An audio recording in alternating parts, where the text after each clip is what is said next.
Hi, I'm Sam Pilafian for banddirector.com, and we're here at Louisiana State University, and it's one of the great nights. It's called Composers Inc. Anytime there's a concert and it has a name, something's up. And here's the director of bands, Damon, Talley, and the conductor of the LSU Wind Ensemble. This is all your fault. There'll be 5 world premieres tonight. Yeah. And how did this happen? How did Composers Inc. happen? Well, the original part of it was we were going to bring in Steve Mackey for the world premiere of his piece. There's a consortium of people that had gotten together on it. And so I was going to bring in Steve.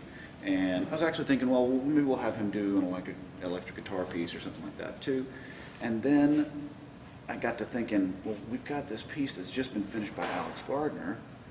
Maybe we could bring her in too, and that'd be great. And so then, my relationship with David, and I started thinking, and then kind of, out of one of my crazy ideas, I thought, well, let's just do them all in one concert. That would be great, Wow. And I then approached the dean and said, what would be, I think, terrific for the students is to actually see all these folks, to meet them, to listen to them talk about their music, and it's something about composers, to get them together and talk to each other is that I learn more during those times than any. I mean, we had a discussion this morning with some of the comp majors, and listening to them talk, it was about music and about the depths of music, and it was beautiful. Why I do what I do. That's right. That's awesome. That's exactly right. And you've made this accessible to our web audience as well, because the Composers Forum happened, and there's also going to be this wonderful hour that we're going to spend with the composers. Yeah, absolutely. Before the live broadcast, and that's at 6 p.m. Eastern.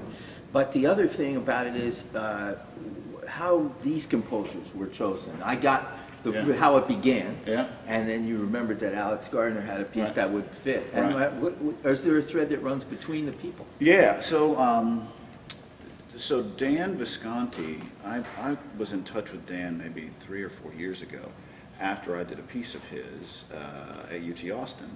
I loved his music, and I just thought, I want to reach out to this guy because I think he could really do something unique. He has a really unique voice.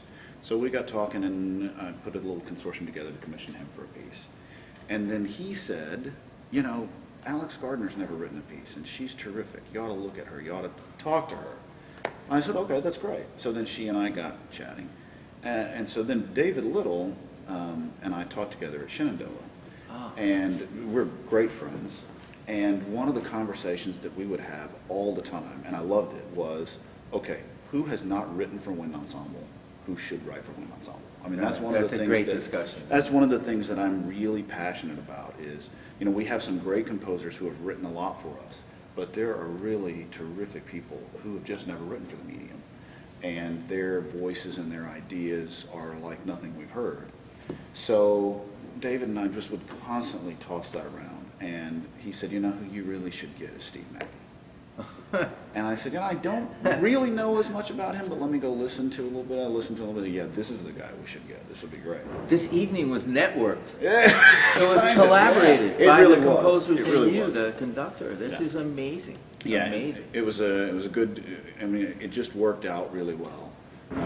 And then David, and he said, "I've always thought Radiant Child would make a nice one." I said, well, "Let's do it, man. Come on down." Wow. Yeah, it was great. I mean, I was happy that it worked out. And David Stock, who's now, I understand from Brett Dietz that he bought a ticket to come here, and he passed away. So it's a very emotional thing. He was a friend of mine too, because he was such a champion of new music. Right. And when you're out there and you're all alone on tour, and nobody claps for that piece, he explained to us exactly the kind of zeal that we needed to do. So it's, for me, a really emotional thing to be here for a premiere of a piece that I also understood today in the interviews that took 5 years to stage this piece. So thank you for putting that on for all of us who were influenced by David Stock.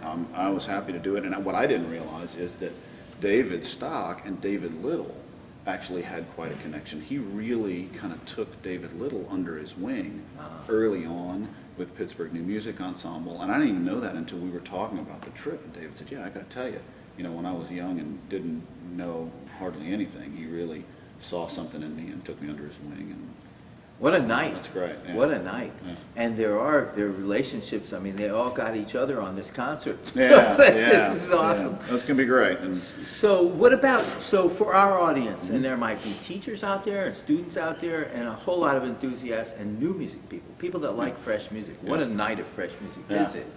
So what would be the takeaway for our audience in general that is watching from far away? Yeah, sure. So I would say, you know, music in the 21st century, it's such a wide array. I mean, you know, if you look maybe back in history, it was much more narrow than it is now. Everybody's doing everything different. And so on the concert tonight, there are not two pieces that are the same at all.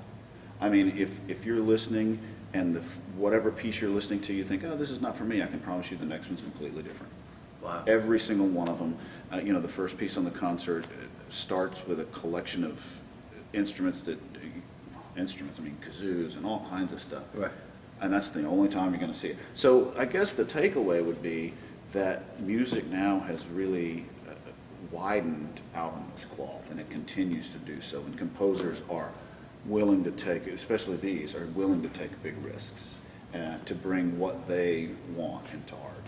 This is a time, as you say, it goes in periods like generations, and it's time for them to run. Everybody's open and listening. We just lost Gunther Schuller, Right. and that's you know, he was the teacher of a lot of us who came through the Tanglewood system of summer schools, and that was the birth of Empire Brass for me. But the biggest thing with him was, if you're not innovating, you're not really going to help us. If there's not an element of that, well, congratulations for a huge element of innovation tonight. Thank you very much. In I'm this glad you're here. program. This Yeah. is going to be awesome. I Thank you, appreciate you Damon being here. Talley, for visiting with us. Thank you.